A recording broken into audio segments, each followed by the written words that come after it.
Let's go live now to the host of the US report, 1/3 of the outsiders, my Sky News colleague, James Morrow. James, great to see you. There'd been some raising questions as to whether we'd see that happen, that Biden would run again.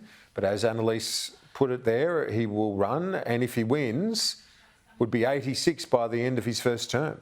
And I mean, Kieran, just listening to the president talk there and, stumble through his notes on North Korea and everything like that, aren't you glad that this is the guy who's got his finger on so much nuclear capability? It just fills my heart with so much confidence there. I mean, it is fascinating, though. He is 80 now. I think Trump is 79. It's going to be a Trump Biden rematch now, no matter what anybody thinks. I think that's where it's all going, as much as everybody might have hoped that it might have gone a different way.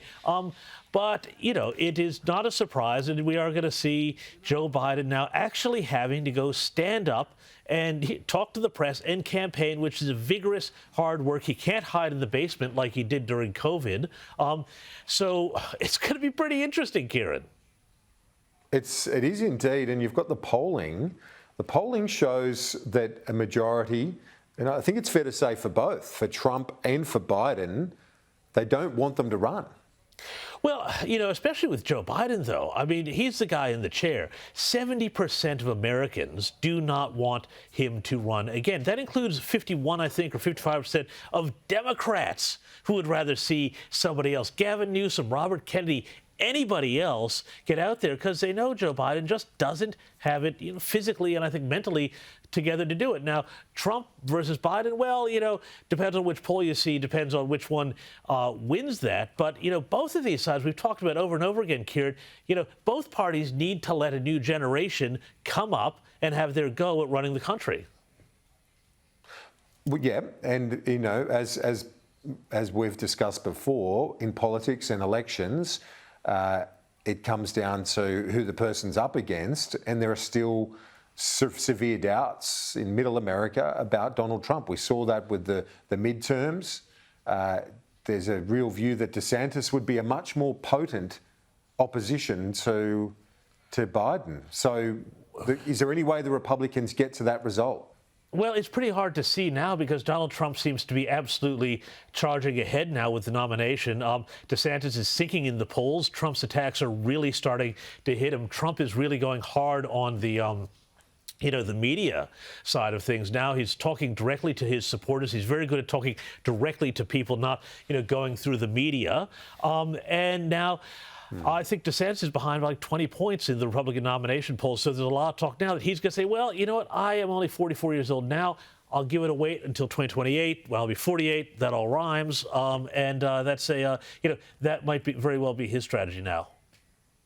And with Biden, so if you look at the Democratic Party, I spoke to Michael Kroger earlier, and he put it sort of in the way that you've got the Democratic advisors in that party just pushing out Biden because they think he's the best to beat Trump again. And it looks like Trump's going to be the nominee. And while Biden might know his own limitations, those in the Democratic Party are saying, no, you're still the best to beat Trump. Get out there, mate. I think that's bubble syndrome, really. I mean, I think that is Democrat bubble syndrome. They think that, Joe Biden, because he did it last time, and history shows, that rematches tend to go the same way. But I just don't think with Joe Biden in the state he is, that's something that they can count on. They need to get some younger blood. The fact that Robert F. Kennedy Jr., the son of Robert, nephew of John, is at something like 14% of the polls against Joe Biden, and they're not even really having official primaries, shows that there's a lot of doubts among Democrats. Donald Trump, just as much as he may alienate some suburban voters, he also goes straight to the heart of those working class voters, that the Democrats used to be, have an absolute hold on until they got involved with a lot of weird sort of social issues. Do you think that there's the prospect that anyone might try and challenge Biden? I mean, we've heard the low profile Kennedy, but is there anyone sort of a legitimate contender that might put their hand up?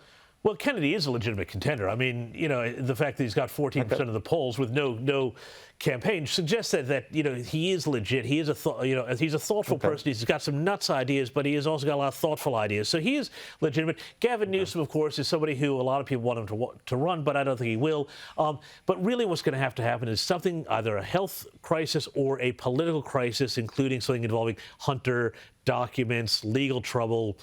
That's what would have to derail Joe Biden. Then where are the Democrats? That's a big question.